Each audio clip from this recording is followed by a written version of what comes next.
मोदीजींची संकल्पना आहे की आमच्या महिलांना लखपती दीदी बनवायचं आहे।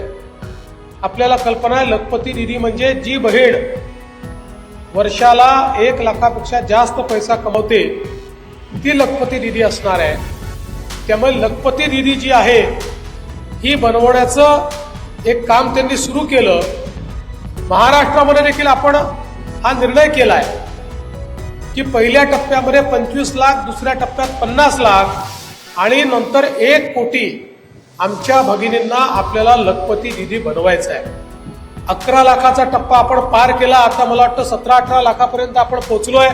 25 लाखाचा टप्पा लवकरच आपण पूर्ण करू, पण 1 कोटी तुमच्यासारख्या ज्या माझ्या बहिणी आहेत या ज्या दिवशी लखपती दीदी बनतील त्या दिवशी खरं समाधान आम्हाला वाटेल की काही ना काही काम आपण या ठिकाणी केलेलं आहे।